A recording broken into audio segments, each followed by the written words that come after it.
I'm a little sweaty, but I'm okay. So what is your name? Christa Denny. What is your um sorry, give me a second. Um, how old are you? Do I have to tell you that? I'm 50. Um, where do you live? I live in U City in St. Louis. What was your first reaction to COVID-19? Well, my first reaction was probably more alarmist than most people. I wanted to just hunker down and not talk to anyone, and I still feel that way.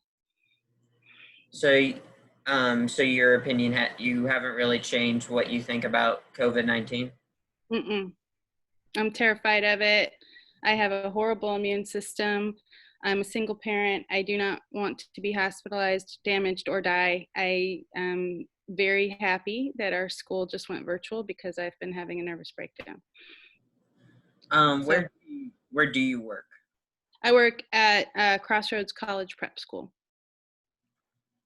So before they went virtual, did you have to get a COVID test or yes?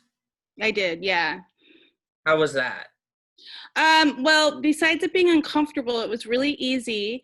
The only bad it was it was offered through the school through the St. Louis Health Department. The only bad thing is I had started to get. I have really, like I said, I have a bad immune system, so I had a cough and a fever and shortness of breath before I even got the test. They're all related to allergies. My body just does not handle allergies well. I tend to get infections in my chest. So I'm sure it was that because I haven't been outside or gone anywhere other than the grocery store with my gloves and my mask and all that stuff. So I'm trying really hard to stay safe. But I took the test and it took 8 days for the test to come back. And I wasn't allowed to come into our school building to prepare for my classes that were coming up. So it was a really frustrating experience. I did come back negative, by the way. So where did you go to get your tests and like how long did it take? I went to New City School. They had a tent outside and a drive-through where we could go in, and it was sponsored by our school. And I think there was several schools involved, and I was only second in line, so it only took a minute. But it took 8 days to get the test results back. Um, how worried are you about school, especially now that you heard that you're going online? I'm actually much more comfortable because our original schedule was a hybrid schedule. And about, I would say, originally it was like 35% of students were going to be virtual and then 35 of the rest were going to be in class. But over the past few days, people were starting to go more and more virtual to the point where we were almost 50% virtual, which was really complicated because I teach art. So I wasn't sure how I was going to work with my students in my room and on Zoom at the same time. I was worried about them all having equitable access to the materials we were using. And I was worried about the schedule just really not fulfilling the needs of our classes in our department. So I'm much more comfortable with this because at least it's consistent. So that was one thing. Did that answer your question? Yeah. So since you're doing online classes, how are you planning, especially since you're doing art, how are you planning on um like teaching the class about art and also making sure people do like how are you gonna ensure that people are turning in artwork and how do you know what they're doing? Well, I am the reason I'm here now on a Saturday, and because I've got a negative test, so I was finally allowed to come back in the building. Luckily, I'm alone, so that's why I'm not wearing a mask. I am currently putting together an individual kit of supplies for every single student I have. I teach 6 classes. I teach 5 subjects, different, ceramics to photography. So I've got to get kits together for each person in the class that they can work from home. And originally we were putting the kits together anyway so that each person wasn't sharing supplies. So that was already part of my plan. And then I just sent home a couple kids just came and picked up their clay supplies. So I put aprons in there, and I mean, everything they could possibly have access to in the studio, I sent home. And I'm doing the same for my other classes right now. So we plan to Zoom. So I'm going to be talking with them like this. And I will be in my classroom, doing demonstrations, whatever it might be. Those are just my hands, but that's how it's gonna have to look. I'm looking for another like webcam or something that I can just do some close-ups. I'm still unsure. I'm worried about privacy issues. Some kids don't like turning their cameras on. Some families don't want their cameras on, so it'll be difficult. That part will be a complication. We'll see. They're going to submit photographs periodically of their work so I can grade it. And when it comes to ceramics, I'm going to have to drive to their houses to pick up their work so I can fire it. So it's complicated, but it's better than being in person. I'm sorry, but I just don't want to get sick. So you were talking about having like multiple cameras set up and having like one call. Are you doing asynchronous learning or synchronous learning? We're going to do synchronous learning, which I think would be I don't really, we tried asynchronous in the spring when it was crisis learning. And that was horrible. It didn't work. I mean, my kids still did their work and turned it in via camera, but I felt helpless. I was constantly emailing and contacting kids that didn't turn their photos in on time or whatever it might have been. And it was very stressful for everyone involved, obviously. And I didn't blame the kids for not necessarily, getting to it when they had so much to do. And we were all miscommunicating and laying Zoom meetings on top of Zoom meetings. It was really, it was a mess. I mean, we tried, but we had no training. We found out within 24 hours we were not to come back. I actually drove to kids' houses and dropped off enough supplies for at least 2 or 3 projects, but after that, they stopped letting me do that because it was a lot of work. So anyway, it was hard. I don't know. I think it's going to be better now because we've had time to sit with it and think about it and set up for it and prepare for it. As soon as we finished in May, I decided to plan my entire curriculum online. That way, if we were in person, I could back it up, but I didn't want to have to struggle to try and figure something out online if things didn't get better, which they clearly did not. I think we would have been safer to stay in school in the spring than we would be going back now.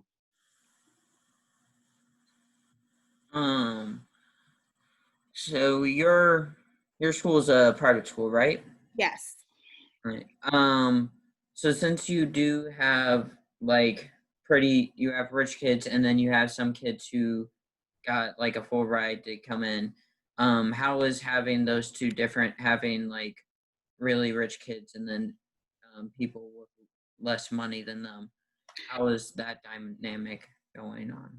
Well, that's something that we talk about constantly because that's kind of the design of our school. Really, is that we try to have as many kids on scholarship as we can, and to have kids from different backgrounds and socioeconomic differences, and so. Racial differences, all of it, and that's one of the things that we pride ourselves on is trying to be equitable. So, and what equity looks like, that old saying is like, it's not equal, it's not everyone on the same plane, but some kids might only need this and some kids might need this, and we try to accommodate that. Because the school is so small, we're capable of accommodating that. So what we did when we go online is that anyone that has access and things. Like some of my kids already have Photoshop on their beautiful laptops at home. They have better and nicer things than I have access to at school at home. And then other kids that may have to borrow something. And all the parents and families understand that that's kind of how we operate. We try to make sure that everyone has the same access. And some people are able to provide it for themselves, and other people we try to provide it for. I don't know if that's a good answer or not, but so we're trying really hard to do that and try to, and I'm going to be working from here. Most of us will be teaching from our classrooms via Zoom, and we've also decided to leave the building open for any student whose parents like really just can't leave them at home to learn. And so we're trying to have some spaces here to separate them so that they can Zoom in with their teachers. We'll probably not do it perfectly, but we're trying. So another question is, do you have any plans do you personally or the school like have any plans for the future, like either like if you're gonna go like during Christmas or like vacation somewhere, or and also like what is your school gonna do next year? So No idea. We are closed until September 11th, at which point we will reevaluate. I really can't say. I mean, I know I don't think we're going to be COVID free by September 11th. But we want to make sure that we're, trying to get back in the building. That's what many people want, and we want to, that's the struggle. The way I've been talking about it with my other members of my department, the other members of the art department, it's kind of like they have little kids, and you like to swim, Evan, like if you wanted to go swimming or something, and you just can't live without swimming. It's what you want. It's everything, but it's the middle of the winter. I know there's indoor pools, but that's my point, is like, we can't be in person right now. I know you want it. I know how important it is to you, but it's not possible to keep everyone safe. And I don't think that there's an acceptable amount of loss. I don't think it's okay to, if 2 teachers die, that's better than 20, right? That's not okay. I don't think that's right. And so it's just something there's 2 things that are in conflict with one another: what people want, what's best for kids, and then what's really safe for everyone. So I have a lot of opinions about it. I really wish people would have just stayed home for a month and never left their house, and hopefully eradicate. I don't know if it would have worked, but obviously, they're talking about opening bars and other places. The Cardinals, it just isn't working. I just, how many cases do we need before we realize, the doctors I've been listening to is like, well, if you're young and healthy, you'll be fine, but I'm not. And so I know I'm just one person out of however many people could potentially die from this, but I don't want to be a number. My daughter doesn't want me to be a number. I don't know who will take care of her if I'm die or I'm sick. So if I'm damaged permanently, she may not be able to go to college. I just can't accept that. So there's ways. We all need to kind of be more patient and hope and be more diligent and work together to get rid of this thing. That's my opinion. So I don't know what was your question? How are we going to handle Christmas? I'm not going anywhere. I'm not going anywhere, and I don't know when we're coming back to school, but the goal is to be in person at some point. If I'm really I'm kind of cautious, so I'm kind of thinking we're going to be wearing masks and hand sanitizer for a couple years. So obviously we heard your opinion about people coming back to school. What do you say to people about who say that? What about the kids' mental health? Well, I don't. It's hard for me because I'm dealing. You're friends with Jenna, so I don't want to reveal too much. But she's struggling with the isolation, and I see it. I know, and I'm struggling with it too. It's not fun. But um, I don't think that I just it's tough, but I don't think that being mentally unhealthy for a temporary period of time, I'm not saying this right. I just, I think where I'm trying to go with it is that I think our being alive is more important at this time. We go through tough times, and there's got to be support systems out there. Hey, if there's teachers out there working with kids, why aren't there other services that can do that via Zoom as well? Being together is again, it's just not safe. I don't I and I would hope that a parent would be like myself willing to put up with some of the issues that come up with mental health over having to bury their kid or bury their parent or whoever might catch this. So I have strong feelings about that. I think it's important, obviously, but if you really want my opinion, we've been ignoring mental health for decades. Now all of a sudden it's an issue. Sorry. It is an issue. It's been an issue for a long time. I don't think COVID's making it something new. So I'm sorry. I'm kind of harsh. So Who's gonna this, see this, by the way? Are you showing it to somebody? I was thinking of putting it up on YouTube or giving it to the History Museum. So,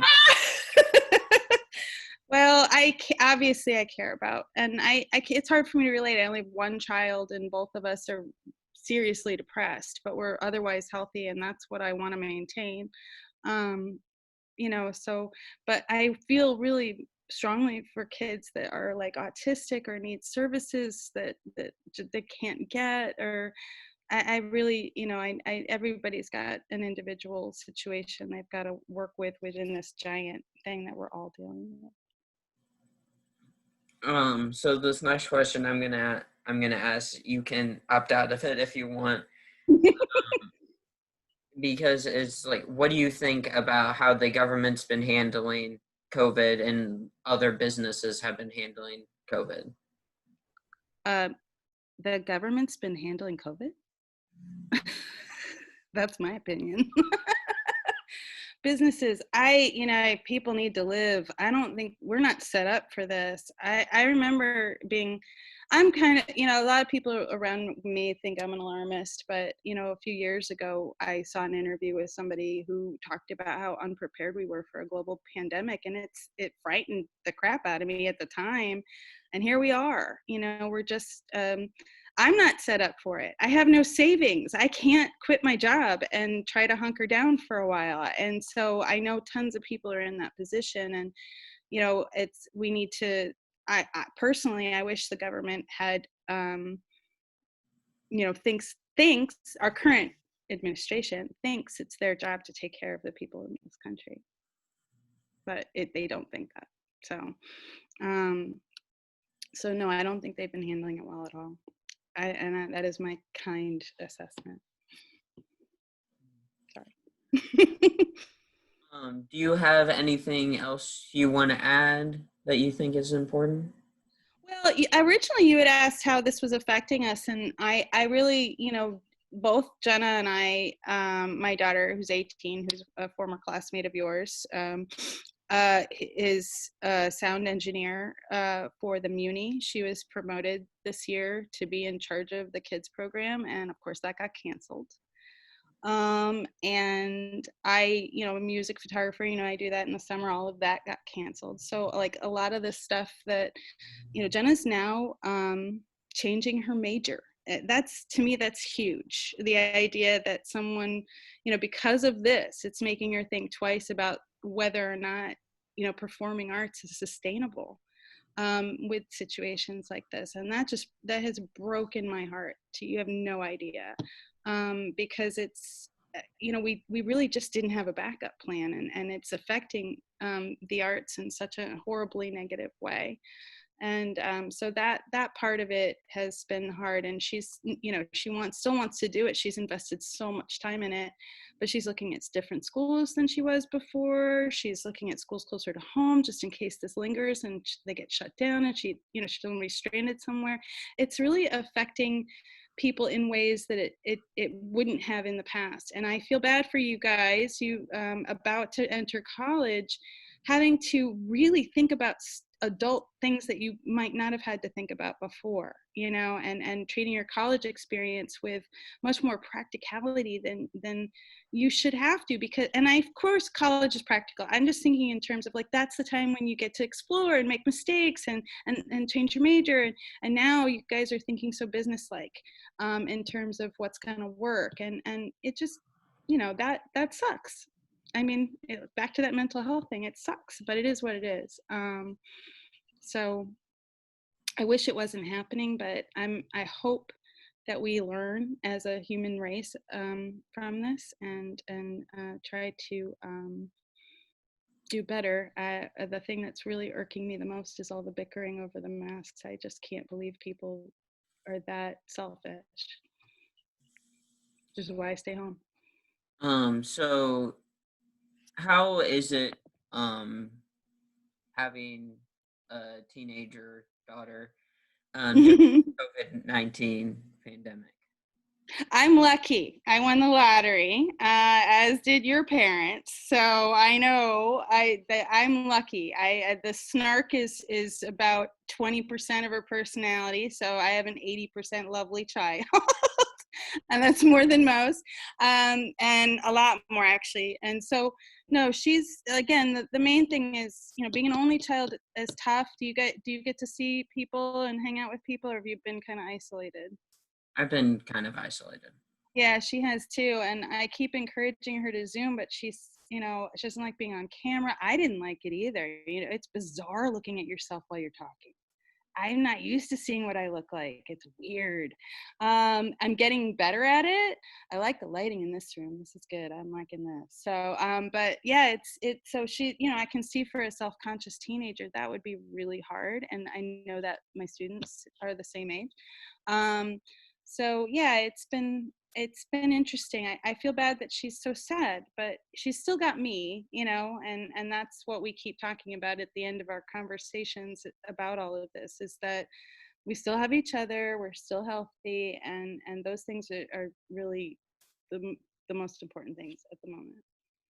It's like when people survive a fire or a tornado and they're just happy that they're all alive and together. And it's a lot. It's a lot, but we really are going through that kind of national emergency, and we're lucky that we're alive and we have each other, and I still have my job, and yeah, it's a lot of people suffering, tons of people suffering. Well, thank you for letting me interview you. I hope it was helpful. I'm sorry I'm so negative. It's okay. Your opinion. Have other people been negative too? A little bit, yeah. Yeah, I'm mad. My friend and I call it righteously humble. Like we're doing, we're trying to go with the flow and do the best we can and not be in anyone's way, but we're righteous about it. And so that's that it's been it yeah it's I'm today yesterday we found out we were going online. Today is the first day I have not had shortness of breath. I think I was panicking, so I couldn't. I had every scenario in my head coming back to school, and I found out that I have 27 colleagues, and every single one of them felt the same way. Oh, actually, maybe except one or two, that wanted to be back in the building. So we're back in the building. I don't mind teaching from my room. I just I'm gonna close my door and we'll wave to each other from really far away. And I'll just peek around, see when my time is, and run out the front door, park closer to my classroom, all that stuff. So it'll be okay. I still want to do what I do. I just don't want to die. Well, thank you. You're welcome. It was good to see you.